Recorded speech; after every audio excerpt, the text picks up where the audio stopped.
जोहार दोस्तों, आप सभी को आपका अपना चैनल नागपूर्णिमा फाउंडेशन में स्वागत है। आज के इस वीडियो में हम लोग मुगल काल के बारे में चर्चा करेंगे। मुगल काल एवं झारखंड का इतिहास दोनों को एक दूसरे से हम लोग क्या संबंध है उसको भी देखते हुए हम लोग चर्चा करेंगे। इसके पहले वाले वीडियोस अगर आप लोग नहीं देखे हैं तो ज़रूर जाकर देख लीजिए, प्ले लिस्ट में सब नंबर वाइज दिया गया है। तो हम लोग मुगल काल की बात करेंगे। मुगल काल का शुरुआत कब होता है? 1526 से लेकर 1707 तक होता है। और इसका जो बाबर इसका संस्थापक रहता है। बाबर कौन रहते हैं इसमें? संस्थापक। किसका? मुगल काल का संस्थापक कौन रहता है? बाबर। एक्चुअली बाबर जो कंधार साइड में रहते थे तो वहाँ पे उसका क्षेत्र में मतलब उनका जो संसाधन की ज़रूरत थी वो संसाधन की ज़रूरत पूर्ति नहीं हो पा रही थी, तो उसी क्रम में ये पंजाब तक आना चाहता था। कहाँ तक? पंजाब तक आना चाहता था, लेकिन वहाँ से मतलब पंजाब तक इसका मन था, इनका संपूर्ण भारत विजेता करने का मन नहीं था। लेकिन सिचुएशन इस तरह से हो गया कि पूरे संपूर्ण भारत में इसको राज करना पड़ा। इसके लिए मतलब यहाँ लालच आ गई इसको। तो ये सब हम लोग चर्चा करेंगे, लेकिन हम लोग को ये सब संक्षेप में जानना है क्योंकि हम लोग को मेन जो पढ़ना है वो झारखंड के इतिहास पढ़ना है।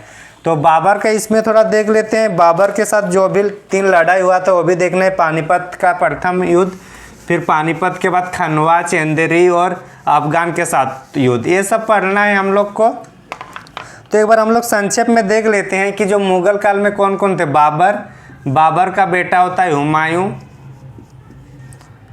हुमायूं और उसके बाद आएगा अकबर के बाद फिर जहांगीर के बाद फिर शाहजहां और शाहजहां के बाद फिर औरंगजेब आएंगे। तो इस तरह से टोटल मतलब मुगल काल में कितने शासक हुए? मेन उसके बाद भी था लेकिन उसको उतना नहीं माना जाता, वो उत्तर मुगल काल में हम लोग पढ़ेंगे। तो बाबर, हुमायूं, अकबर, जहांगीर, शाहजहां और औरंगजेब। इसी बीच में हुमायूं और अकबर के बीच और एक वंश आ जाता है और यहाँ इसको हम लोग सूरी वंश कहते हैं। सूरी वंश मतलब शेरशाह सूरी वाला इसको कहा जाता है। शेरशाह सूरी वाला। तो इतना मतलब हम लोग को पढ़ना है। ये जितने भी हम लोग देख रहे हैं इसका झारखंड के संबंध में किसका क्या रहा वो हम लोग चर्चा करेंगे। तो ये जो हम लोग देख लिए, अब इसमें देखते हैं कि जो बाबर और हुमायूं जो इनका कालखंड था। बाबर का कितना था? 1526 से लेकर 1530 तक था इसका, ठीक। उसके बाद जो 1523 से लेकर ये 1539 के आसपास होता है, क्योंकि 39 में कौन सा युद्ध लड़ा जाता है शेरशाह सूरी और हुमायूं के बीच? कौन सा? चौसा का युद्ध। और फिर 1540 में अंतिम रूप से बिलग्राम का युद्ध होता है और इसमें हुमायूं को मतलब हरा देते हैं कौन? शेरशाह सूरी। और इस तरह से शेरशाह सूरी का मतलब वंश आ जाता है। तो हम लोग ये सब देख लिया। हम लोग मुगल काल में अब हम लोग चर्चा करेंगे सबसे पहले अकबर का, क्योंकि इस टाइम जो था इस टाइम झारखंड उतना प्रभावित नहीं हुआ था बाबर और हुमायूं के टाइम, क्योंकि बाबर तो ये अपने में ही लगे हुए थे उनका जो राजपाट को संभालने में ही। क्योंकि 26 में आते हैं, 26 में कौन सा? पानीपत की प्रथम लड़ाई होती है, फिर खनवा का युद्ध, फिर खनवा, चंदेरी और फिर अफगान के साथ युद्ध करते हुए उनका मतलब दिन चला जाता है। उसके बाद बचता है हुमायूं भी कुछ साल काम मतलब राजपाट करता है, लेकिन शेरशाह सूरी ने उसको फिर से आक्रमण करता है और शेरशाह सूरी भी हार जाता है। अंततः इसको ईरान जाना पड़ता है, ईरान भागना पड़ता है। और ईरान से फिर दोबारा जब आता है 1555 के आसपास, 45 के आसपास, तो उस टाइम आता है। लेकिन उस टाइम इनका फिर 1556 में जो मतलब लाल किला परिसर में अंदर एक पुस्तकालय है, वहाँ से इनकी सीढ़ी में गिरते हुए इनकी मृत्यु हो जाती है। किसकी? हुमायूं की। तो ये दोनों के झारखंड के संबंध में उतना हम लोग को कुछ पढ़ना है नहीं, हम लोग पढ़ेंगे डायरेक्ट अकबर से, ठीक। शेरशाह सूरी वाला भी हम लोग देख सकते हैं कि शेरशाह सूरी का जो मतलब अब्बास खां जो थे उन्होंने यहाँ पे आक्रमण किया था शेरशाह सूरी में अपना चेरो वंश के शासक पर, और वहाँ से जो श्याम सुंदर नामक एक हाथी था उसको ले जाने का प्रयास किए थे। तो इसको हम लोग बाद में देखेंगे, पहले हम लोग अकबर वाले को देखते हैं।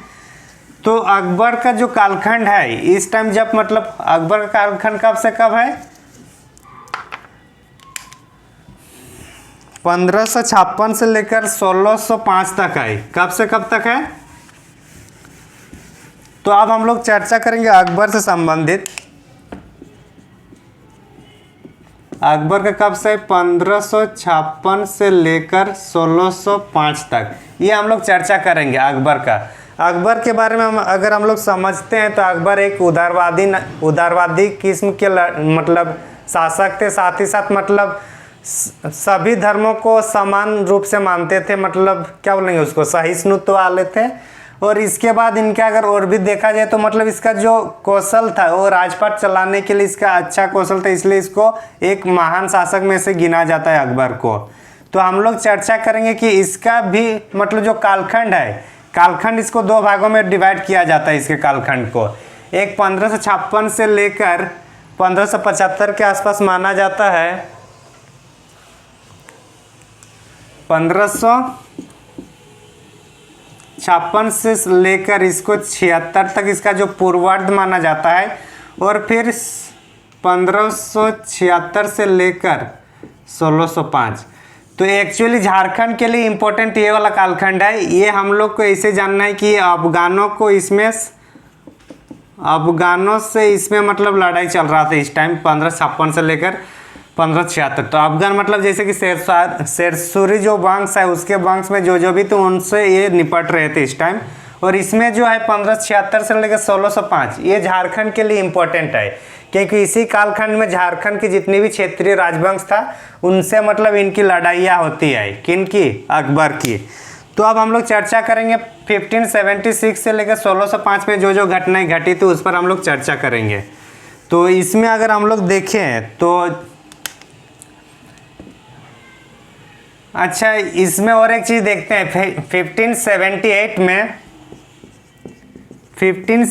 में हल्दी घाटी का युद्ध होता है। हल्दी घाटी का युद्ध होता है जिसमें जो राणा संगा, जो मेवाड़ का राजा रहते हैं, राणा संगा का लड़ाई होती है अकबर के साथ। लेकिन अकबर इसमें सेनापति नहीं होता है, बल्कि इसमें कौन रहता है, उनका जो मानसिंह, जो ग्वालियर का जो राजा मानसिंह है उसको भेजा जाता है। एक्चुअली अकबर ने दो राजपूतों को लड़ाया। किन किन को? मानसिंह को और राणा प्रताप को।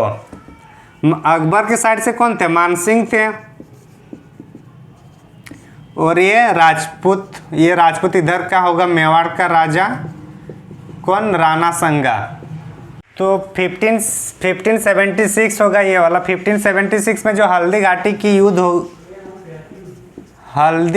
की जो युद्ध हो रहा था, हल्दी घाटी युद्ध में किस किस के बीच हुआ था? एक तो अकबर था, अकबर के यहाँ मानसिंह थे, और दूसरा जो मेवाड़ का जो शासक थे महाराणा प्रताप थे। कौन? महाराणा प्रताप। तो आखिर यहाँ इसको समझाना क्यों जरूरी है, इसको थोड़ा समझते हैं हम लोग।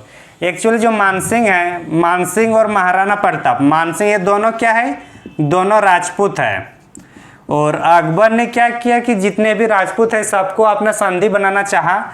तो उनमें से एक मानसिंह था, उन्होंने संधि किए इनके साथ, अकबर के साथ। और जो महाराणा, जो मेवाड़ का जो शासक है, मेवाड़ का शासक महाराणा प्रताप अकबर से संधि नहीं किया। तो जब जो राजपूत के साथ मतलब जो राजपूत संधि के लिए स्वीकार नहीं किए उसको फिर उससे मतलब युद्ध किया। तो उस युद्ध में जो महाराणा प्रताप है उससे युद्ध करने के लिए मानसिंह को भेजा। कौन? अकबर। मानसिंह को इसलिए भेजा क्योंकि दोनों राजपूत है। अगर दोनों राजपूत से है, अगर ये मतलब अच्छा से दोनों लड़ लिए तो इससे ये समझ में आ जाएगा कि अकबर को कि चलो ये मतलब विश्वासी है मेरे लिए। तो इसलिए दोनों में देखता है लड़ाई होता है, और जीतता कौन है? मानसिंह। हल्दी घाटी के युद्ध में अकबर की जीत होती है, और अकबर के साइड से कौन जाते हैं? मानसिंह। तो अब अकबर को ये पता चल गया कि मानसिंह को अभी मतलब उनके शासन क्षेत्र में कहीं भी भेज दे ये अब गद्दार नहीं करेगा। तो इसलिए फिर जो मानसिंह है इसको 1589 में बंगाल का सूबेदार बनाया जाता है। कब? 1589 में बंगाल बिहार का सूबेदार बनाया जाता है इसको। किसको? मानसिंह को 1589। तो अब हम लोग को समझ में आ गया ना कि इसको यहाँ समझाना क्यों जरूरी था। तो अब जैसे हम लोग समझ में आ गए कि मानसिंह जो है एक राजपूत है, पहले मतलब अपनी जो राजपूत लोग ऐसे माना जाता है कि अपना मतलब वचनबद्धता के लिए और आत्मविश्वास और क्या बोलते हैं आत्मसंयम के लिए, आत्म रेस्पेक्ट के लिए, आत्मसम्मान के लिए जाना जाता है। तो अकबर ने इनको फिर आत्मसम्मान के लिए क्या कर दिया यहाँ को, इनको 7,000 का मनसबदार दे दिया है।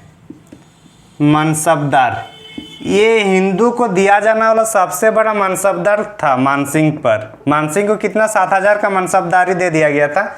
ये मनसबदार क्या है ये अलग से एक बार हम लोग चर्चा करेंगे जब हम लोग इंडियन हिस्ट्री में पढ़ेंगे। ऐसे समझने के लिए मान के चलिए एक पद है। क्या है पद? जैसे कि अभी स्टार होता है ना पुलिसों में, 5 स्टार 7 स्टार, उसी तरह से एक स्टार टाइप का है यहाँ पे मनसबदार का। तो हम लोग मानसिंह को कैसे बंगाल का सूबेदार बनाए उसका कहानी हम लोग समझ में आ गया। समझ में कहानी यही आया कि जो मतलब एक राजपूत दूसरे राजपूत को मार सकता है, तो इसमें मतलब इसको विश्वास हो गया अकबर को। तो इसलिए अकबर को जो बंगाल वाला क्षेत्र है जहाँ पे रेवेन्यू कलेक्ट सबसे ज़्यादा होता है, तो उधर के लिए इनको मानसिंह को भेजा। तो अब समझ में आ गया कि जो मानसिंह को भेजे थे इन्होंने, और उसके बाद जो जो इन्होंने यहाँ पे क्षेत्रीय राजवंश के साथ युद्ध किया या संधि किया, तो उसको हम लोग अब चर्चा करना है। मेन हम लोग का थीम वही है, बस थोड़ा एक बार समझने के लिए जानना जरूरी था कि क्या हुआ था वो सब, आखिर मानसिंह को ही क्यों भेजा गया। तो अगर झारखंड में देखा जाए तो झारखंड में जो राजवंश था वो छोटनागपुर साइड में कौन था? छोटनागपुर साइड में नागवंश थे। छोटनागपुर में नागवंश थे। फिर सिंहभूम साइड में, सिंहभूम में कौन होंगे? सिंहवंश होंगे, सिंहवंश। फिर पलामू में कौन होंगे? पलामू में इस टाइम कौन होंगे? चेरो लोग होंगे, चेरो वंश। और उसके बाद हम लोग पोरहाट इस सिंहभूम साइड में ही आ जाएगा। और हम लोग यहाँ राजमहल वाला क्षेत्र देख सकते हैं। तो कुछ इस तरह से हम लोग चर्चा करेंगे आज के अकबर के साथ जो नागवंश में क्या हुआ, सिंह वंश में क्या हुआ, फिर चेरो वंश में क्या हुआ और राजमहल क्षेत्र में क्या हुआ, इसको हम लोग चर्चा करेंगे अभी। तो हम लोग जो सबसे पहले नागवंश में चर्चा करेंगे कि नागवंश जो यहाँ पे था, तो लोग को भी समझ में आ गया। तो जो नागवंश में यहाँ पे जो नदी है, यहाँ पे क्या हीरा बहुत पाया जाता है। तो इसीलिए जैसे कि कौटिल्य के अर्थशास्त्र में भी हीरा को उल्लेख किया गया है ना, शंख नदी के किनारे, तो उसी तरह से यहाँ पे भी इन लोग को भी पता चल जाता है। और इसका कैपिटल क्या था? खोखरा, ठीक। और यहाँ पे जो इस टाइम जो शासक थे अकबर के टाइम जो शासक थे नागवंश में, वो थे मधुकरण। कौन थे? मधुकरण कौन थे? शासक थे नागवंश का। किसका? नागवंश का। किसके टाइम? अकबर के टाइम। अब चूंकि इसको ऋण जो मतलब टैक्स तो इकट्ठा करना होगा अकबर को, इसके फिर उसका अधीन मतलब लड़ाई भी लड़ेगी, क्योंकि क्षेत्र विस्तार करना होगा तो इसको लड़ना भी तो पड़ेगा। तो इसी क्रम में अकबर ने इसके विरुद्ध एक अपना सेनापति भेजता है और उसके साथ फिर इसकी लड़ाई होती है। और जो सेनापति है उसका नाम है शाहबाज खां।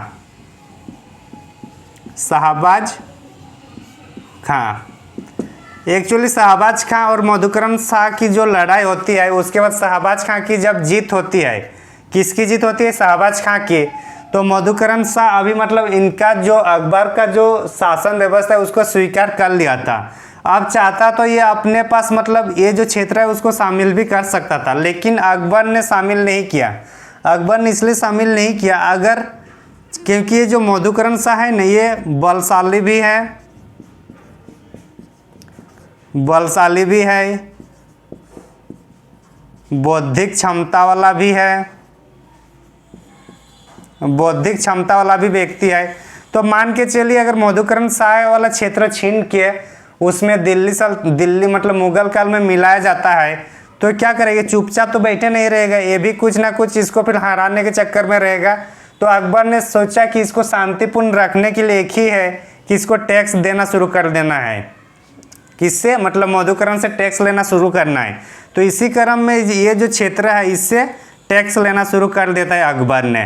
इसका जब मधुकरण का जो बलशाली या फिर बौद्धिक क्षमता, इसको देखते हुए इसको मतलब इसका क्षेत्र लौटा देता है और वो बोलता है कि टैक्स देना शुरू कर दो। अब इसी क्रम में जब इनका राज को नहीं छीना गया जीतने के बावजूद मधुकरण का, तो मधुकरण का इसके प्रति क्या नेचर होगा, पॉजिटिव नेचर होगा। और इसी को पॉजिटिव नेचर को ही रखना था उनका मेन मकसद, ताकि आगे आने वाले टाइम में इसको कहीं ना कहीं सहयोग करें। तो ये समझ में आ गया मधुकरण वाला। इसको मतलब ऐसा क्वेश्चन पूछा जाता है कि अकबर ने मधुकरण शाह से लड़वाने के लिए कौन से सेनापति या किस सेनापति को भेजा था, तो आंसर क्या होगा, शहबाज खां। और इसको क्यों छोड़ा गया, क्योंकि बलशाली है और बौद्धिक क्षमता से संपन्न है, इसलिए इसको छोड़ दिया गया। वो बोलने का है, लेकिन इसका मेन ये सब देखकर नहीं छोड़ा कि ये मतलब अच्छा है, ये इसलिए छोड़ा अगर ये ज़मीन अगर ले लेता तो ये बाद में फिर विद्रोह कर देता, तो उससे अंत तक किसको हानि होता, अकबर को। तो इसलिए इनके साथ मतलब मित्रता भावना बना के रखा अकबर ने। ये हम लोग देख लिए। अब हम लोग चर्चा करेंगे सिंह वंश के बारे में। किसके बारे में, सिंह वंश के बारे में।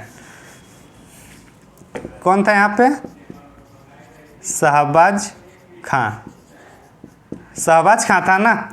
अब इसको हम लोग और एक थोड़ा देख लेते हैं कि जब मानसिंह, यहाँ तक कौन था, शहबाज खां। और झारखंड में किसको ये किया गया था, मानसिंह को किया गया था ना। झारखंड बिहार ये बंगाल वाला जो सूबेदार मानसिंह को बनाया गया था। तो मानसिंह को जब बनाया गया था तो मानसिंह को जाना था ओडिशा। मानसिंह को कहाँ जाना था, ओडिशा। किसको, मानसिंह को हाँ आक्रमण करने के लिए ओडिशा जाना था। तो इस टाइम इसका जो मधुकरण शाह जो इनका अकबर के अधीन स्वीकार कर लिया था, तो इसने इसको सहयोग दिया था। किसको, मानसिंह को। मानसिंह को सहयोग कौन दिया था, मधुकरण ने। किसको, मानसिंह को। तो हम लोग तो ये क्वेश्चन पूछ देता है कि जो मानसिंह जब ओडिशा का जो आक्रमण के लिए गया था, तो उस टाइम कौन से नागवंशी शासक ने उसका सहयोग दिया, तो क्या होगा, मधुकरण। तो हम लोग का 2 पॉइंट आ गया। अब हम लोग पढ़ेंगे सिंहभूम के बारे में थोड़ा।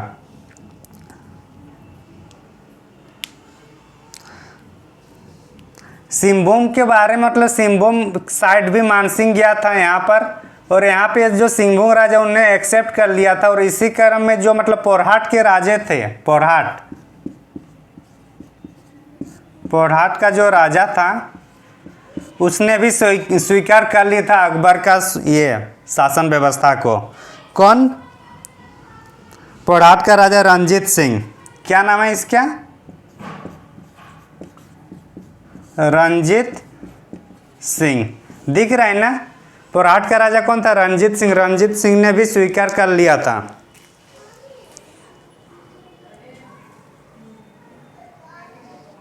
हाँ ठीक है, दिख रहा है। तो रंजीत सिंह ने, पोरहाट मतलब जो सिंहभूम का, अगर मान के चलिए वाला झारखंड का अगर क्षेत्र है, ये थोड़ा हम लोग को पहले एक बार चर्चा कर लेना चाहिए था, कोई नहीं अभी यहाँ चर्चा कर लेते हैं।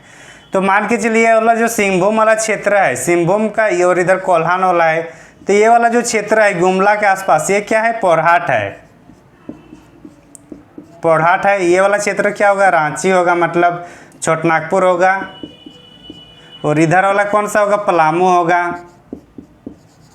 और ये इधर वाला कौन सा होगा, इधर वाला राजमहल। ये वाला होगा पंचेत होगा। ये हम लोग का कुंडा वाला होगा। कुंडा मतलब चतरा वाला साइड में हो जाएगा। तो ये जो है इसको हम लोग को पहले एक बार समझना चाहिए था। वैसे हम लोग यहाँ देख लिए कि पोरहाट ये है, ठीक। तो अब हम लोग देख लिए कि जो पोरहाट का राजा जो रंजीत सिंह थे, उन्होंने भी सिंहभूम वंश के जब उस टाइम चला गया था उधर मानसिंह, तो उस टाइम भी स्वीकार कर लिया था। तो अब हम लोग जो चर्चा करेंगे वो चर्चा करना है पलामू में। पलामू में इस टाइम जो अकबर के टाइम जो शासक था वो था भगवत राय। कौन थे, भगवत राय। भगवत राय। और भगवत राय कौन थे, ये चेरो वंश के संस्थापक थे। चेरो वंश के संस्थापक, चेरो वंश के संस्थापक कौन थे? भगवत राय। और भगवत राय जो पलामू में थे, अब अकबर आया तो अकबर सभी क्षेत्रों को अपने अधीन लाने की कोशिश कर रहा है। तो इसी क्रम में अकबर का जो सेनापति होगा वो किसके साथ भिड़ेगा यहाँ पे पलामू में? पलामू में किसके साथ होगा? भगवत राय के साथ। मानसिंह क्या? मानसिंह के किसके साथ होगा यहाँ पे?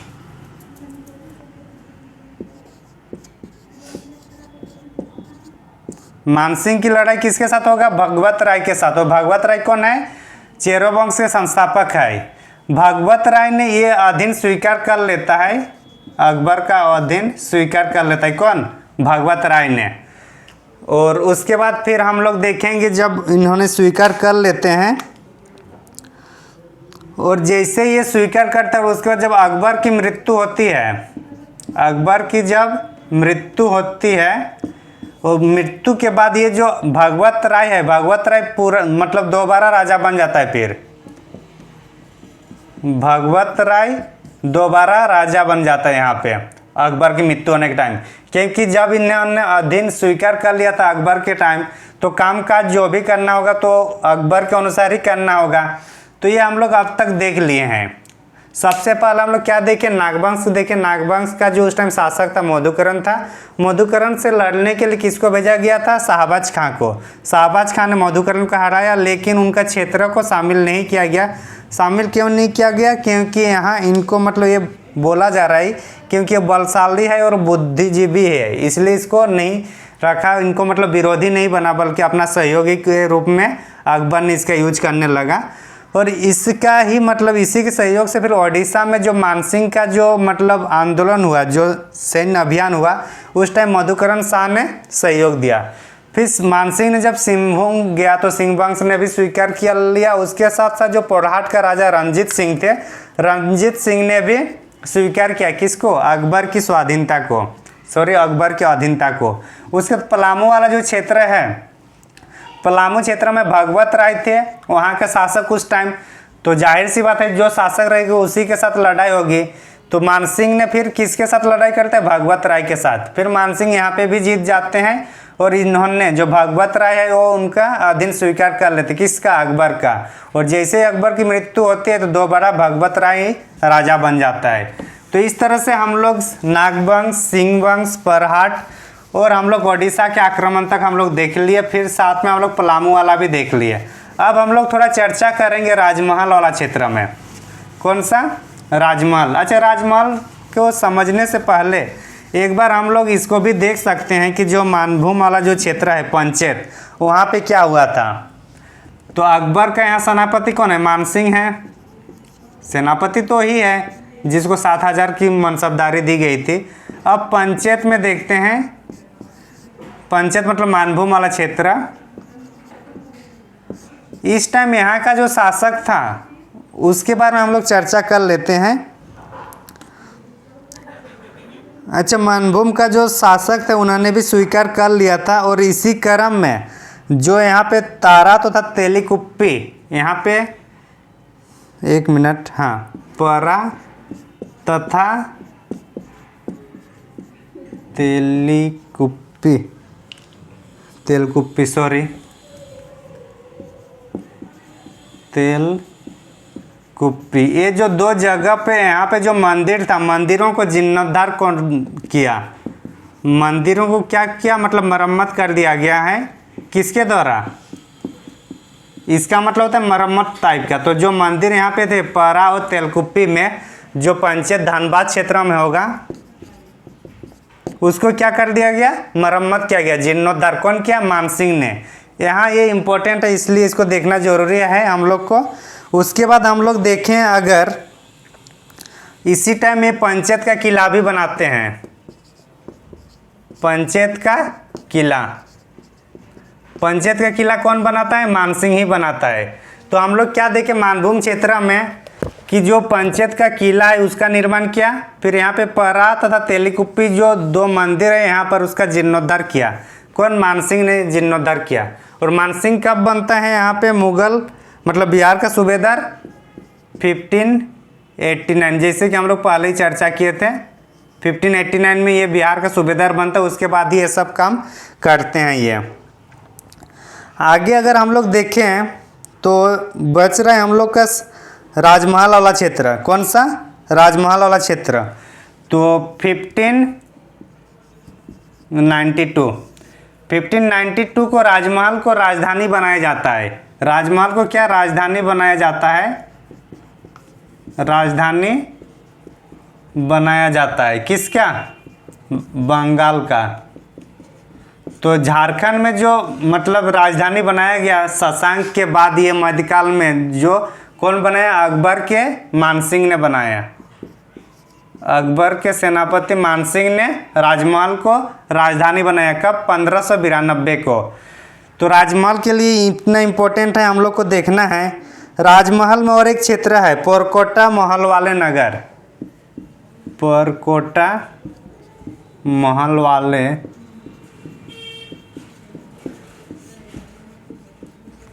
परकट्टा महल वाला जो नगर है, परकट्टा महल वाला जो नगर है, इसको फिर अकबर नगर कर दिया गया।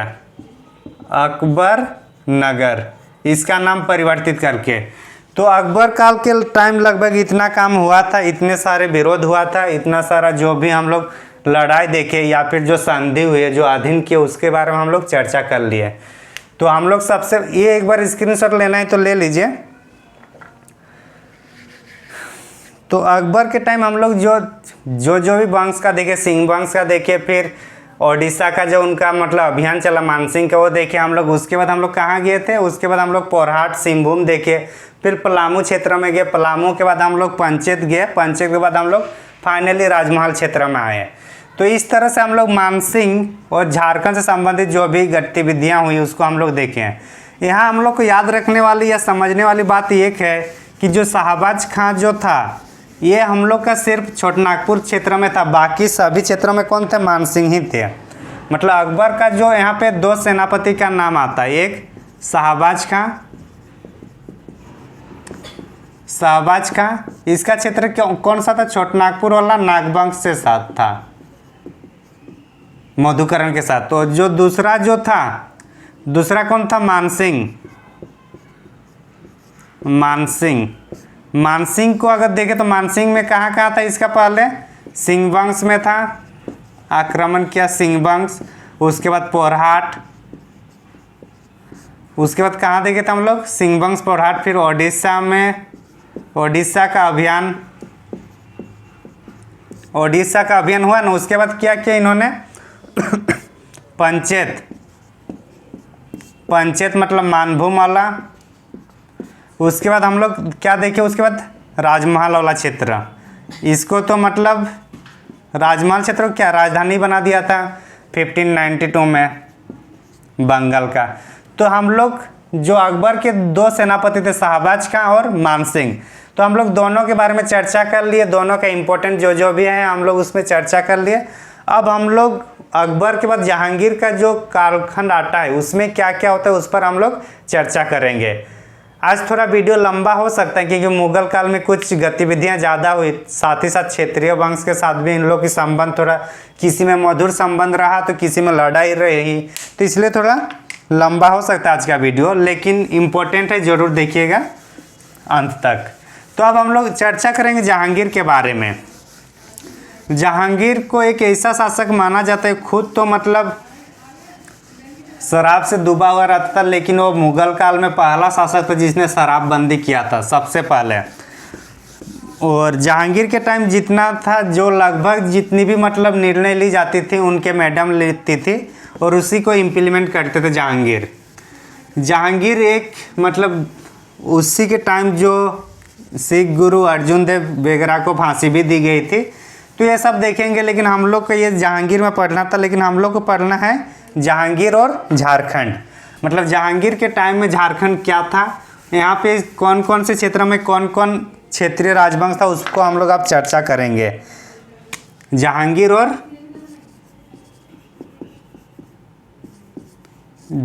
और झारखंड के क्षेत्रीय राजवंश, ये हम लोग अब चर्चा करेंगे, ठीक। जहांगीर और इसका जो झारखंड के क्षेत्र में जो क्षेत्रीय राजवंश है उसके बारे में हम लोग चर्चा करेंगे। तो इसमें से जो हम लोग जहांगीर में सबसे पहले देखेंगे नागवंश, उसके बाद पलामू का चेरो, और उसके बाद हम लोग देखेंगे विष्णुपुर मतलब पंचायत, और फिर राजमहल वाला क्षेत्र। ये नोट्स है, शॉर्ट नोट्स है, ये लगभग 4-5 बुक का मिलाकर है। जो भी आप झारखंड से संबंधित जितने भी बुक की आप समझ रहे हैं उसका सबका ये इसमें नोट्स है। टोटल 180 पेज का है। तो अगर आप लोग कोई भी बुक्स अगर सोचते हैं कि कौन से बुक से समझा रहा हूँ, तो इसमें झारखंड का एक बुक नहीं, लगभग 4-5 बुक का कॉम्बिनेशन है, और उस सब का मतलब जो मेन पॉइंट है उसको नोट किया गया है।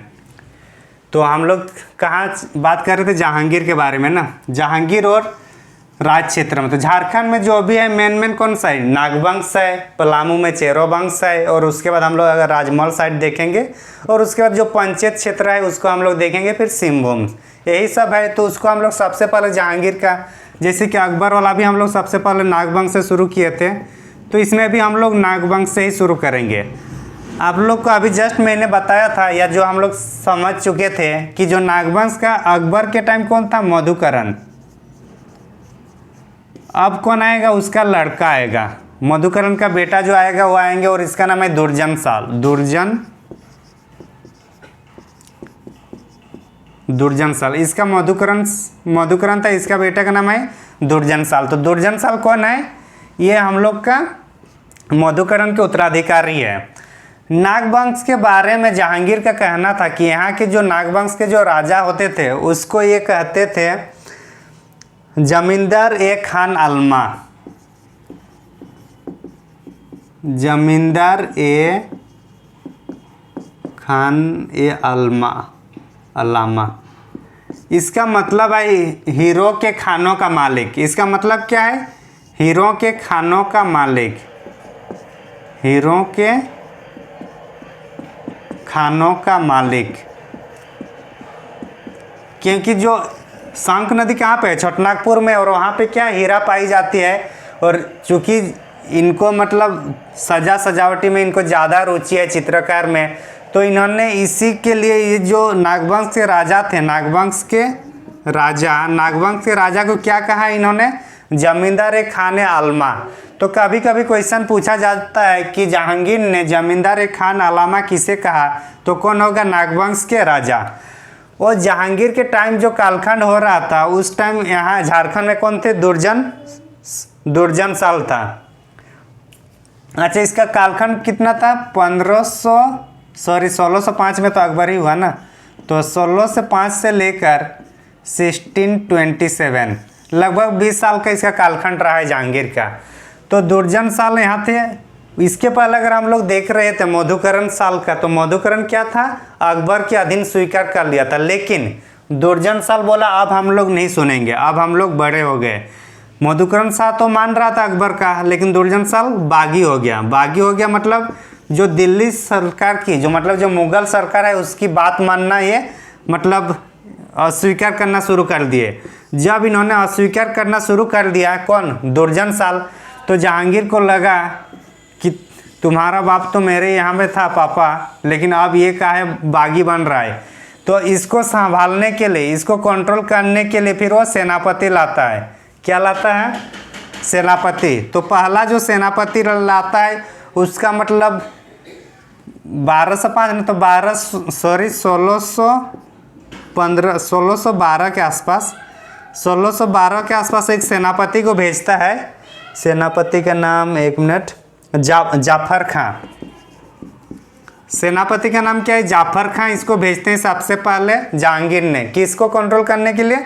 दुर्जनशाल को, क्योंकि ये दुर्जनशाल अपने पापा के अनुसार जो मतलब ये था, जो नियम कानून था मुगल शासक के साथ, वो मानना अस्वीकार कर दिया। तो इसी के चलते फिर जहांगीर ने भेजा किसको? जाफर खां को। जाफर खां को भेजा, तो उन्होंने जाफर खां को जैसे ही भेजा, तो जाफर खां के बाद मतलब 2-3 साल बाद इसको मतलब ये मृत्यु हो जाता है इसका किसी रोग से। तो इसका मृत्यु हो जाने के कारण फिर दोबारा जो 1615 में और एक शासक को भेजते हैं, उसका नाम है इब्राहिम खां। एक मिनट, हाँ, इब्राहिम खां उसका नाम है। इब्राहिम खां को भेजते हैं। किसको भेजते हैं? इब्राहिम खां को। किसके विरुद्ध भेजते हैं? जाफर खां की मृत्यु हो जाती है ना, जाफर खां की मृत्यु होने के बाद इब्राहिम खां को भेजते हैं किसके विरुद्ध? दुर्जन साल के विरुद्ध जाकर इसको कंट्रोल करना है। तो इब्राहिम खान इसमें सक्सेस भी होता है और इसको गिरफ्तार कर लेते हैं। किसको गिरफ्तार कर लिया जाता है? किसको? दुर्जन साल को। दुर्जन साल को। अब जैसे इसको गिरफ्तार कर लिया तो इसको कहाँ बुलाया गया? दिल्ली बुलाया गया। अपने पास बुलाया। कौन? जहांगीर अपने पास बुलाया गया। फिर इसको फिर 12 साल के लिए, मतलब इसको फिर जैसे यहाँ आया तो फिर इसको फिर ग्वालियर जो मानसिंह का जो महल था वहाँ पे जाकर इसको कैद खाने में दे दिया गया। कैद खाने में रखा गया। कहाँ पे? दुर्जन साल को कहाँ रखा गया? वहाँ जहांगीर के आदेश पर इसको ग्वालियर के किला में रखा गया। ग्वालियर के किला में इसको कैद खाने में रखा गया। किसको? दुर्जन साल को। अब इसको गिरफ्तार कौन किया था? इब्राहिम खान ने। अब इब्राहिम खान ने दुर्जन साल को ये किया, और इसलिए चूंकि दुर्जन साल जिस क्षेत्रों से संबंधित है वो क्षेत्र क्या है? हीरा से संबंधित है।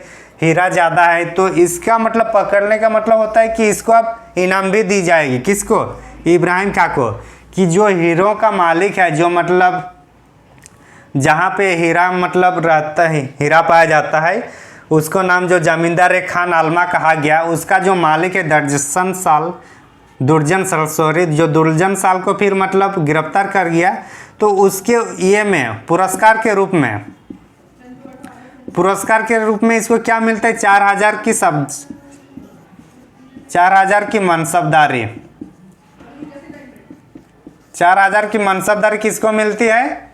इब्राहिम खां को। साथ साथ और एक उपाधि भी मिलता है, फातजंग ही है ना? हाँ, फातजंग की उपाधि किसको मिलता है? इब्राहिम खां को। तो क्वेश्चन ये पूछता है कभी कभी कि जहांगीर ने दुर्जन साल को जो पकड़वाने के लिए जो इब्राहिम उनका जो सेनापति था उसको किस उपाधि से नवाजा गया? तो कौन सा उपाधि से नवाजा गया है? उपाधि का नाम क्या है? फातजंग। और कितने मनसबदारी दिया गया है? 4,000 मनसबदारी। ये था इब्राहिम खां के संबंधित। अब हम लोग थोड़ा दुर्जन साल के बारे में भी थोड़ा चर्चा कर लेंगे। तो स्क्रीनशॉट लेना है तो ले लीजिए। अब हम लोग देखेंगे कि जो दुर्जन साल है इनको कहाँ ले गया था? ग्वालियर का किला। और ग्वालियर का किला जो मानसिंह का थे वहाँ पे इनको ले जाने के बाद इसको कैद खाना में रखा गया और करीब करीब ये 12 वर्ष तक रहा। कितने वर्ष तक? 12 वर्ष तक। 12 वर्ष तक यहाँ पे कैद खाने में रहे।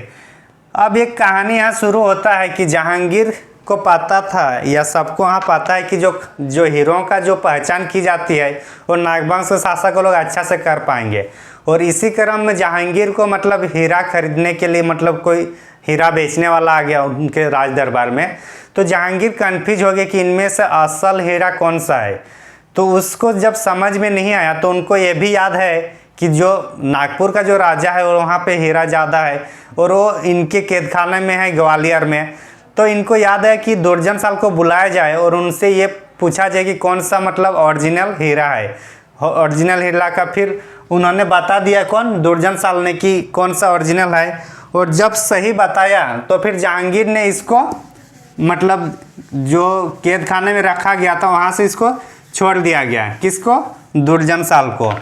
और दुर्जन साल को जैसे मतलब इन्होंने जो हीरों की जो मतलब पहचान की,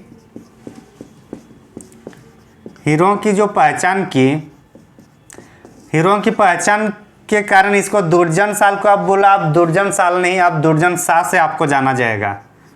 क्या नाम दिया इनको?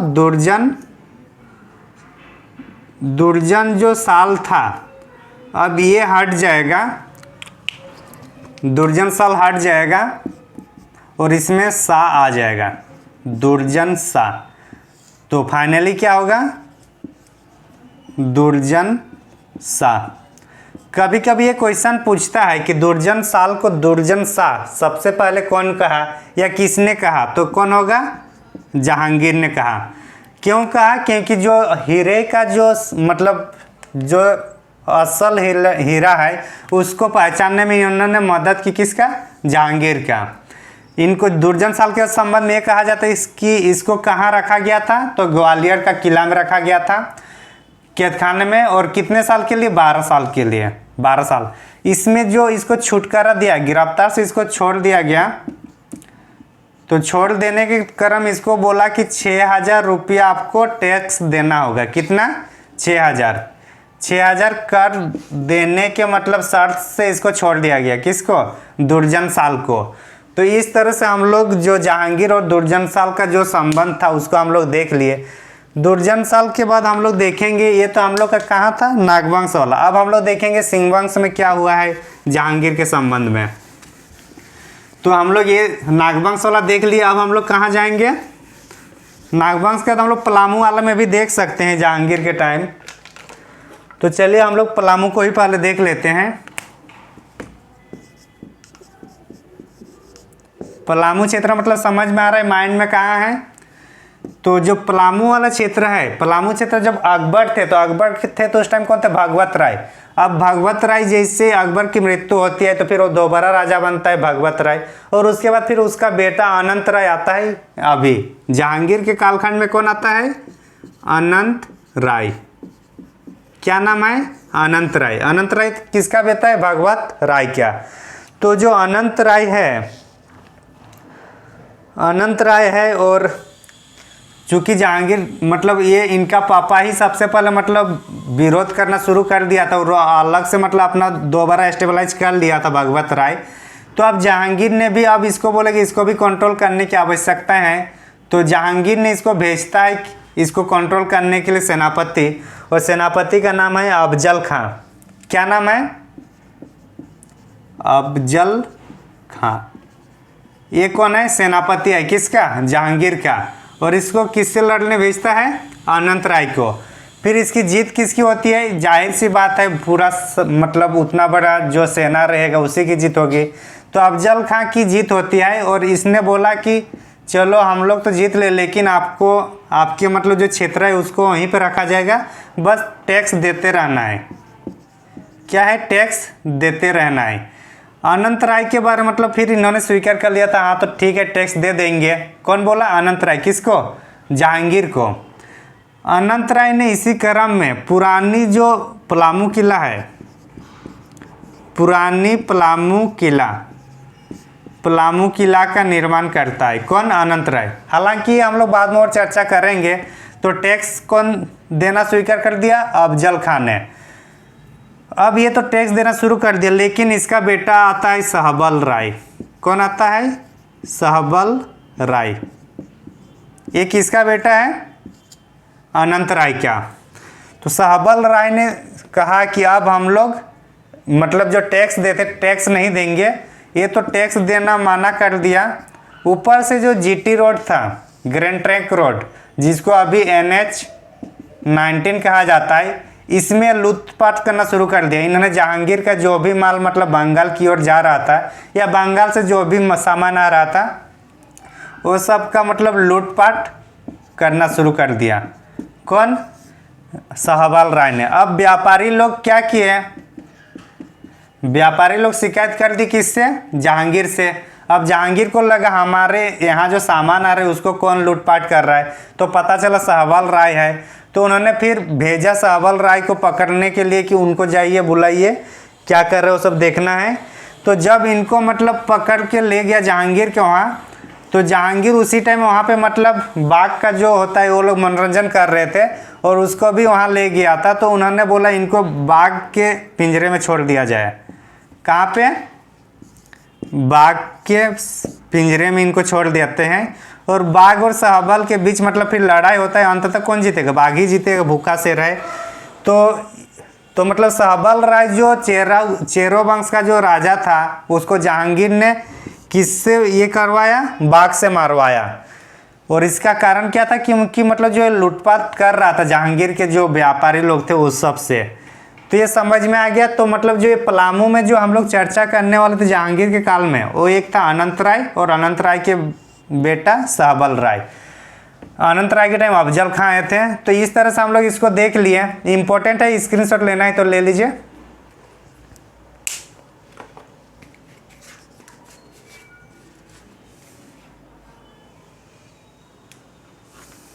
अब हम लोग चर्चा करेंगे विष्णुपुर या पंचेत के बारे में। वीडियो थोड़ा लंबा होगा, टेंशन नहीं लेना है, एक ही दिन में कंप्लीट करा देंगे। तो अभी हम लोग चर्चा किसका करेंगे, हम लोग पंचेत राज का। पंचेत राज मतलब विष्णुपुर, धनबाद वाला क्षेत्र, जहांगीर और पंचेत राज। तो पंचेत राज में यहाँ पे जो थे शासक वीर हमीर जो यहाँ पे शासक थे, कहाँ का वीर हमीर जो शासक थे पंचेत राज का, उन्होंने आत्मसमर्पण कर देता है। आत्मसमर्पण, जब आत्मसमर्पण कर दिया तो हम लोग के पास भी उतना पढ़ने का कुछ है नहीं, तो अच्छा है हम लोग का भी थोड़ा जीके कम हो गया। और इसको जो समर्पण करने के लिए किसको भेजा था वो हम लोग का इम्पोर्टेंट है कि जो वीर हामिद ने आत्मसमर्पण किया तो उसके लिए जहांगीर ने किसको भेजा था। तो यहाँ पे भी अफजल खां ही आए थे। कौन आए थे? अफजल खां। अफजल खां ही यहाँ पे भी आए थे। कहाँ पे? पंचेत राज में। तो ये हम लोग देख ली जहांगीर का पंचेत राज के साथ क्या संबंध रहा। उसके बाद हम लोग चर्चा करेंगे जो जहांगीर का जो बेटा रहता है, जहांगीर का बेटा कौन? खुर्रम। खुर्रम का अभी मतलब जब शासक बना तो उसका क्या नाम है, उसको एक बार आप लोग कमेंट में बताइएगा। खुर्रम इनका जो शहजादे थे मतलब राजकुमार थे, इन्होंने जो राजमहल क्षेत्र के यहाँ का जो सेनापति था, सूबेदार जो था वो कौन था? इब्राहिम खां। इब्राहिम खां वही है जिसको फात जंग की उपाधि दी गई थी। इब्राहिम खां। इब्राहिम खां कहाँ पे है? ये राजमहल क्षेत्र में आया और खुर्रम ने इसको आकर क्या कर दिया? मार दिया। तो ये क्वेश्चन पूछता है कि इब्राहिम खां को किसने मारा, तो कौन होगा? खुर्रम। और खुर्रम का वास्तविक नाम क्या है, मतलब उसका जो जब वो शासक बना, ये कमेंट में बताना है। आगे हम लोग चलते हैं जहांगीर के बारे में, और हम लोग को ज़्यादा जानकारी नहीं है तो इतना हम लोग जहांगीर के बारे में चर्चा कर लिए। और जितना भी है सब इम्पोर्टेंट है, इसको आप लोग अच्छा से कोशिश कीजिए। और इसी तरह से डायग्राम या फिर जो भी हम मतलब बनाने मतलब पढ़ने या समझने का जो हम लोग तरीका अपना रहे हैं, फ्लो चार्ट कर रहे हैं या फिर जो भी है, इसी तरह से कीजिए ताकि सिनॉप्सिस भी बन जाए और समझने में भी आसानी हो। ज़्यादा लैंग्वेज में पढ़ के कुछ फ़ायदा है नहीं। और जब लैंग्वेज की बात होगी तो मेंस में उस टाइम अलग से एक बार क्लास कराया जाएगा, कैसे कैसे लिखा जाएगा, क्या क्या लिखना होता है, क्या लिखना नहीं होता है, तो उस पर अलग से एक बार हम लोग चर्चा करेंगे उस टाइम। अभी हम लोग को उतना जानना नहीं है। अब हम लोग क्या क्या देखें आज? अकबर के बारे में देखें, जहांगीर के बारे में देखें। अब थोड़ा हम लोग शाहजहाँ के बारे में चर्चा करेंगे। किसके बारे में? शाहजहाँ के बारे में। तो शाहजहाँ जब आए, शाहजहाँ को मतलब ताजमहल बनाने वाले हो या लाल किला, तो जितने भी स्थापत्य कला है उसके टाइम मतलब गोल्डन युग माना जाता है स्थापत्य कला का। किसको? शाहजहाँ को। जैसे कि अकबर को साहित्य के क्षेत्र में उसको गोल्डन मतलब स्वर्णकाल माना जाता है अकबर को, उसी तरह से जहांगीर को चित्रकला का स्वर्णकाल माना जाता है। और फिर शाहजहाँ को स्थापत्य कला का स्वर्णकाल माना जाता है। तो अब हम लोग चर्चा करेंगे शाहजहाँ के टाइम। शाहजहाँ और झारखंड, ये दोनों के बीच क्या संबंध रहा है उस पर हम लोग चर्चा करेंगे। तो शाहजहाँ का सबसे पहले हम लोग देखेंगे, इसमें भी नागवंश के बारे में ही चर्चा करेंगे हम लोग। सबसे पहले नागवंश में अगर इसके पहले अगर हम लोग देखें तो जहांगीर के टाइम में कौन थे? मधुकरण शाह था हम लोग का, मधुकरण शाह तो जो हम लोग का अकबर के टाइम। उसके बाद जहांगीर के टाइम कौन आया? जहांगीर के टाइम आया दुर्जन शाह। और उसके बाद दुर्जन शाह के अभी मतलब वो जिंदा ही है दुर्जन शाह, तो यहाँ पे भी दुर्जन शाह ही होगा। दुर्जन शाह यहाँ पे फिर दोईसागर का किला बनाता है इस टाइम, शाहजहाँ के टाइम। और यहाँ पे इन्होंने जो दुर्जन साल है एक राजधानी को परिवर्तित करता है। जो पहले खुखरा था अब उसको चेंज करता है और दोयसागढ़ बनाता है। कहाँ बनाता है? दोयसा। और दोयसा पे फिर ये मंजिल मतलब यहाँ पे महल बनाता है, यहाँ पे झरोखा दर्शन देता है। ये सब हम लोग फिर बाद में एक बार चर्चा करेंगे उस टाइम अच्छा से। तो दोयसा इन्होंने राजधानी को परिवर्तन किया। कौन? दुर्जन साल। किसके टाइम पे? शाहजहां के टाइम में। उस टाइम मतलब युद्ध का भय था और इन जो दोयसा जो क्षेत्र है चारों साइड से मतलब पहाड़ पर्वत और नदी नाला से मतलब सराउंडिंग था। तो यहाँ आने में थोड़ा दुश्मनों को थोड़ा कठिन होगा या फिर वो लोग के लिए प्रतिकूल अवस्थिति है। तो इसलिए यहाँ पे अपने राजधानी के लिए ये बनाया सुरक्षा की दृष्टिकोण से। तो दुर्जन साल के बारे में हम लोग देख रहे हैं। उसके बाद अगर इसका बेटा आता है दुर्जन साल के बाद उत्तराधिकार में, वो है रघुनाथ शाह। कौन आता है? रघुनाथ शाह। तो अगर शाहजहां के टाइम में अगर देखा जाए नागवंश में तो दो शासक हुए, एक दुर्जन साल जो पहले से है और दूसरे बाद रघुनाथ शाह। तो हम लोग को इतना ही इसमें जानना है। आगे चलते हैं हम लोग नागवंश के बाद हम लोग पलामू के चेरो वंश में। पलामू के चेरो वंश में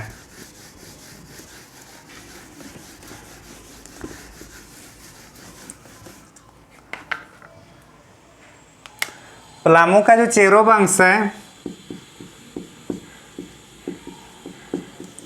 चेरो वंश कौन वाला क्षेत्र है? ये पलामू। कमेंट में ये भी बताइएगा जो चेरो वंश है कौन से वंश को हटाकर ये चेरो वंश स्टेबलाइज किया पलामू में। कमेंट में बताना है, ठीक। अब हम लोग चर्चा करेंगे प्रताप राय के बारे में। पलामू में अब कौन आ रहा है? प्रताप राय। इसके पहले हम लोग किसको देखे थे? जब जहांगीर के टाइम था तो हम लोग किसको? भगवत राय के बेटा के इसको अनंत राय और अनंत राय के बेटे सहबल राय। सहबल राय को बाघ ने उससे मारवा दिया। कौन? जहांगीर ने। अब हम लोग चर्चा करेंगे प्रताप राय के बारे में। प्रताप राय शाहजहां के टाइम आता है और इनके आक्रमण करने के लिए मतलब एक बार शाइस्ता खां को भेजा और उसके बाद जबरदस्त खां को भेजा। नाम ही है जबरदस्त, ठीक। तो पहले इसको आक्रमण करने के लिए शाहजहां ने किसको भेजता है? पहला जो इन्होंने भेजा उनका नाम है शाइस्ता खां।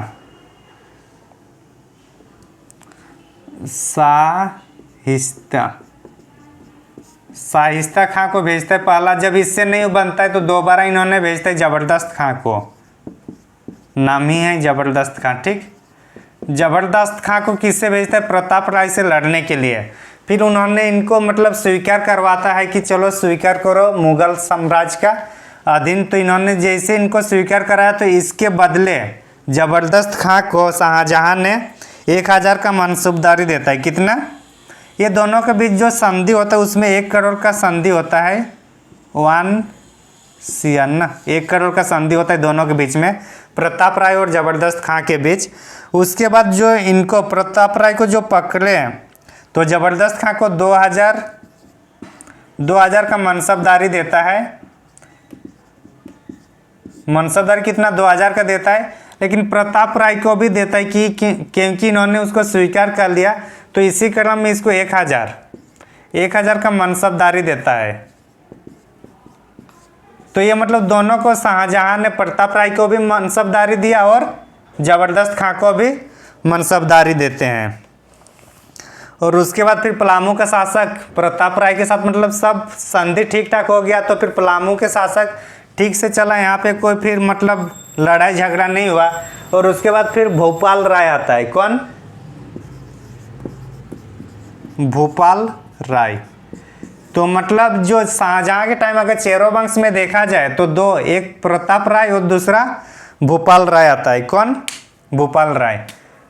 ये और ये शाइस्ता खां को पहले भेजा गया था लेकिन उससे काम नहीं हो पाया तो दूसरा भेजा किनको? जबरदस्त खां को।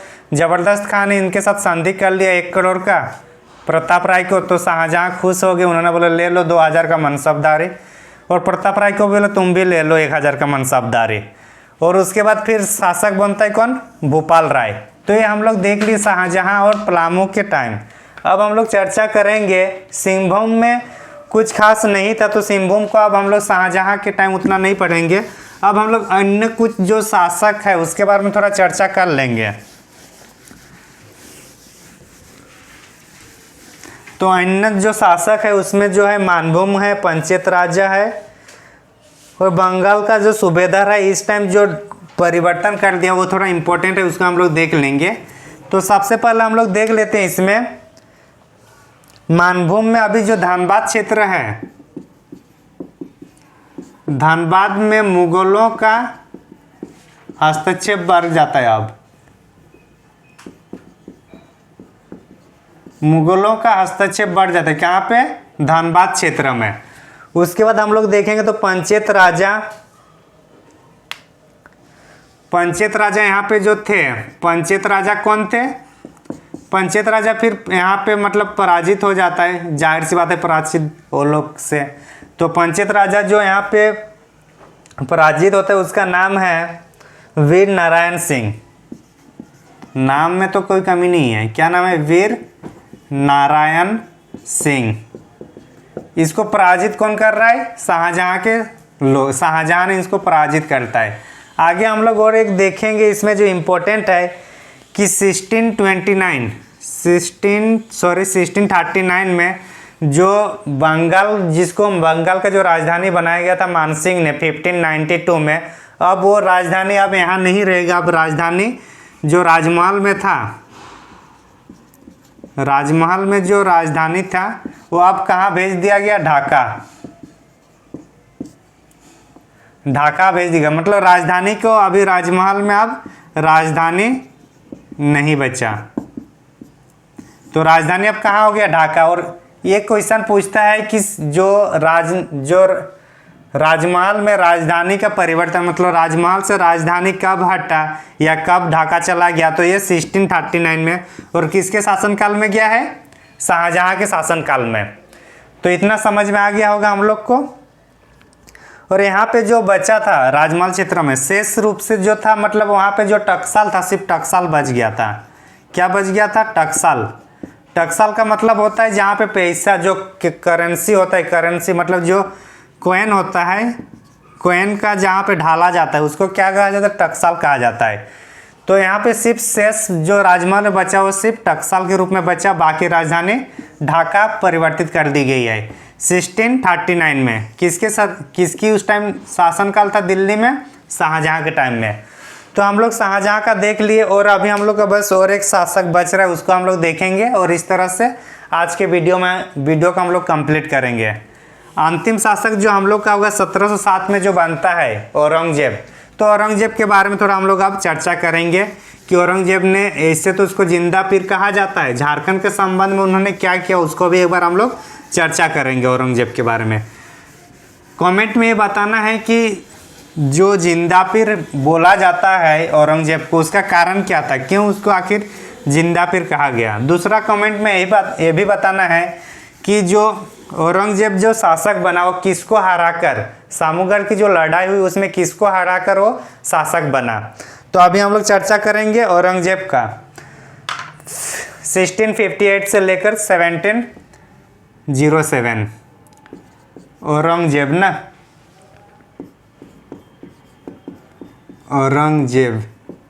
औरंगजेब और झारखंड कब की बात आई है? 1658 से लेकर 1707। इसको जिंदा पीर क्यों कहा जाता है ये आप लोग को बताने का काम है, बताइएगा जरूर। अब भी हम लोग औरंगजेब में फिर से कहाँ शुरू करेंगे? हम लोग नागवंश से, कि नागवंश में उस टाइम क्या हुआ। हम लोग जब भी पढ़ेंगे इस सब्जेक्ट को तो हम लोग उस टाइप से मतलब क्षेत्र को डिवाइड करके ही पढ़ेंगे, ताकि हम लोग को पढ़ने में और समझने में आसानी हो। तो कहाँ हम लोग चर्चा करेंगे? सबसे पहले नागवंश। नागवंश इसलिए सबसे पहले चर्चा करें कि कोई भी शासक है उनका मेन जो उद्देश्य रहा है वो नागवंश में ही रहा। नागवंश में क्यों रहा? क्योंकि यहाँ पे छोटनागपुर वाला क्षेत्र है, यहाँ पे हीरे की खाने हैं।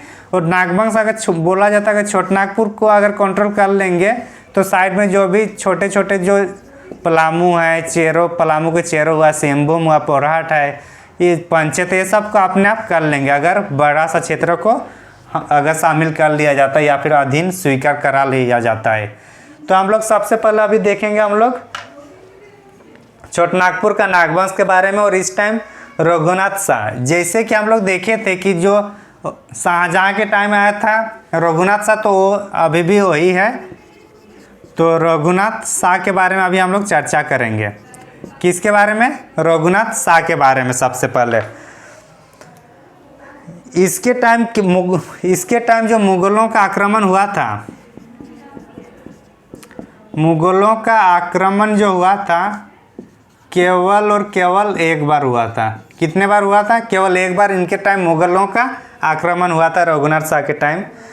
लेकिन मुगलों से तो उतना ये प्रभावित नहीं हुआ, लेकिन इसको ज़्यादा प्रभावित कौन किया? मेदिनी राय ने। किसने सबसे पहले सबसे ज़्यादा प्रभावित किया? मेदिनी राय। मेदिनी राय कौन है? ये चेरो वंश में जब पढ़ेंगे हम लोग उस टाइम देखेंगे। तो मेदिनी राय ने सबसे ज़्यादा इसको प्रभावित किया। किसको? रघुनाथ शाह को। मुगलों ने उतना इसको तंग नहीं किया जितना कि मेदिनी राय ने इसको किया। और मेदिनी राय ने इतना तंग कर दिया कि यहाँ से जो छोटनागपुर क्षेत्र है यहाँ से दरवाज़ा भी उखाड़ के ले गया। क्या? दरवाज़ा भी उखाड़ के कहाँ ले गया? अपना पलामू क्षेत्र में। और पलामू के जो नई किला है वहाँ पे उनको रख दिया गया। तो रघुनाथ शाह के बारे में हम लोग देख लिया। तो हम लोग इसमें जो था इतना ही था ये नागवंश में। अब हम लोग देखेंगे सिंह वंश और पलामू वंश में जो भी मतलब वहाँ चेरो शासक तो उसके बारे में चर्चा करेंगे। और चेरो शासक में जो अभी हम लोग चर्चा किए, जो रघुनाथ शाह को परेशान करके रख दिया था, कौन? अरे अभी बताया ना, कौन था रघुनाथ शाह को परेशान करने वाला? मेदिनी राय ना। मेदिनी राय थे ना। तो मेदिनी राय जब से शासक बना इसका कट्टर विरोधी बन गया। दोनों का कट्टर मतलब कट्टर विरोधी हो गए दोनों। और जब कट्टर विरोधी हुआ तो औरंगजेब भी कम नहीं है, क्योंकि इसलिए भी इसको जिंदा पीर या फिर हिंदुओं के ये माना जाता है इनको। तो ये भी कम नहीं थे, दोनों में आपस में अच्छा खासा चलता है। तो इसी क्रम में लड़ाई भी बहुत ठीक ठाक हुआ है दोनों के बीच में। तो कभी ये जीतता है कभी ये जीतता है आपस में। जैसे ही ये जीत के लौट जाता है तो फिर दोबारा अपने शासक में आकर अपना शासन करना शुरू कर देता है। तो इसी के बारे में थोड़ा हम लोग चर्चा करेंगे, मेदिनी राय के बारे में। अच्छा, अगर वो जो हम लोग नागवंश में उसमें और एक थोड़ा देख सकते थे। नागवंश में रघुनाथ शाह के बाद रामशाह आता है। रामशाह के साथ तो और अच्छा संबंध था इसका, अच्छा संबंध था। किसके साथ? रामशाह के साथ, औरंगजेब का। तो हम लोग अब चर्चा करेंगे मेदिनी राय के साथ ना। तो एक्चुअली जो मेदिनी राय थे इनके लिए मतलब जो लड़ने के लिए सबसे पहले किसको भेजा गया? दाऊद खां को। दाऊद खां। ये दाऊद खां जो है, अभी जैसे दाऊद खां से हम लोग का क्या आता है माइंड में? जो परसेप्शन आता है वो एक गुंडा टाइप का आता है, बड़ा सा मतलब। तो उसी से संबंधित जब मेदिनी राय जो है, मेदिनी राय भी एक बहुत बड़ा विरोधी है और बहुत मतलब कुशल शासक है। उसके बाद रण क्षेत्र में भी इनकी अच्छी पकड़ है। तो उसको भेजने के लिए भी तो अच्छे आदमी को ही भेजना होगा औरंगजेब को। तो इसलिए किसको भेजा है? दाऊद खां को भेजा मेदिनी राय से लड़ने के लिए। यहाँ पे फिर मतलब दोनों की लड़ाई भी होती है पलामू के आक्रमण में। और इसी टाइम मतलब जैसे दाऊद खान यहाँ जीतता है तो फिर जीतने के बाद क्या होता है, ये चला जाता है कहीं दूर मतलब छुपने के लिए, उधर छोटनागपुर साइड चला जाता है। और जैसे ही यहाँ से भागता है तो फिर दोबारा मेदिनी राय अपना पलामू क्षेत्र में आ जाता है।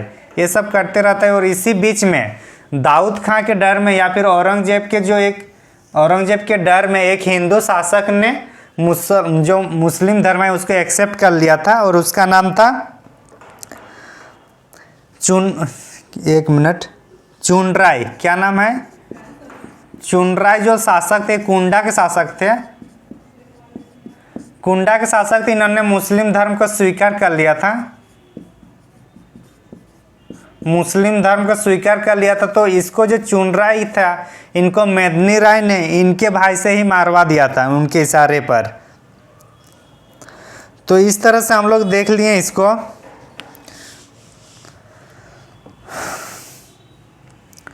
सुरवर, इनका जो भाई का नाम था क्या, सुरवर।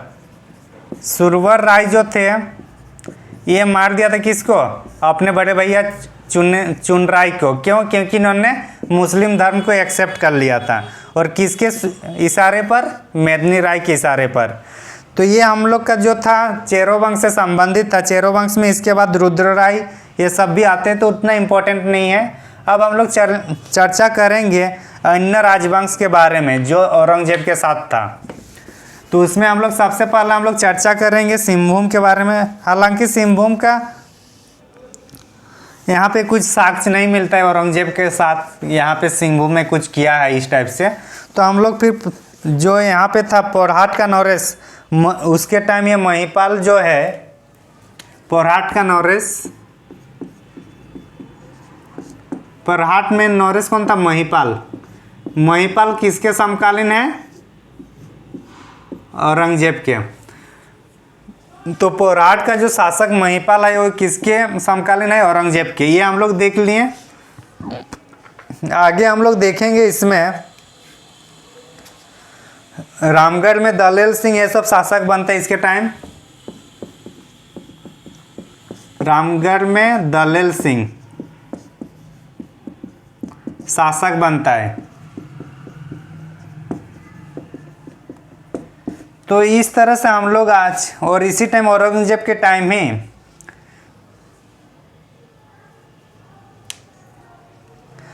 खड़गडिया एक जगह है,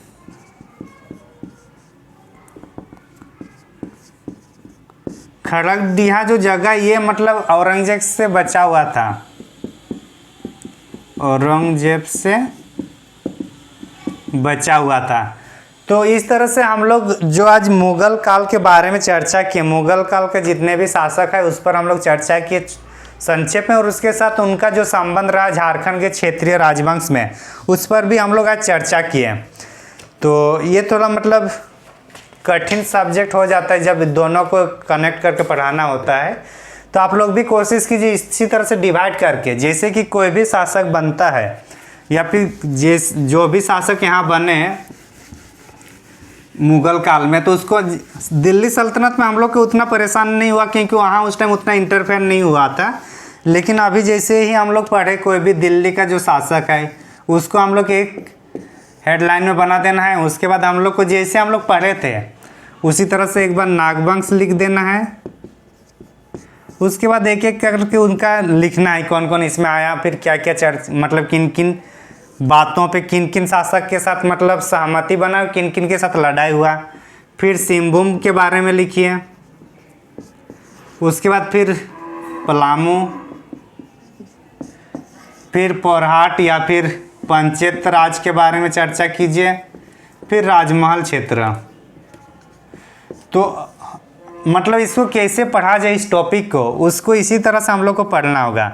जो भी शासक है यहाँ उसका नाम लिखना है। उसके बाद उसने नागवंश में किसको भेजा, या सिंहवंश में किसको भेजा, या पलामू में किसको भेजा, या पंचायत में या राजमहल में। ज़्यादातर चूँकि झारखंड वाला क्षेत्र, बिहार झारखंड और बंगाल वाला जो क्षेत्र है यहाँ के मुख्य रूप से एक दो को ही सूबेदार बनाया जाता था। तो उनसे हम लोग को ज़्यादा मतलब दिक्कत नहीं होना चाहिए याद रखने में। जैसे कि नागवंश में देखते तो कोई एक ही सूबेदार बनता, बाकी के लिए अलग अलग बन जाता था। तो इस तरह से हम लोग को करके पढ़ना है टेबल बना के। तो इससे क्या होगा, पढ़ने में हम लोग का आसानी होगा और याद भी जल्दी रहेगा इसमें। तो मतलब कैसे पढ़ना है वो भी हम लोग देख लिए इसको। तो आने वाले वीडियो के लिए देखते रहिए फिर हमारे चैनल को। आने वाला जो वीडियोज होगा हम लोग का मतलब आधुनिक काल हम लोग शुरू कर देंगे, आधुनिक भारत का। और आधुनिक भारत का मतलब राष्ट्रीय आंदोलन में झारखंड की क्या भूमिका रही है उसको हम लोग देखेंगे। लेकिन उसको देखने से पहले एक बार हम लोग जो झारखंड का क्षेत्रीय राजवंश है उसको भी हम लोग एक बार देख लेंगे, और उसके बाद हम लोग आधुनिक भारत में आ जाएंगे। आधुनिक भारत का, आधुनिक झारखंड का क्या इतिहास रहा है। तो थैंक यू फॉर वॉचिंग, धन्यवाद।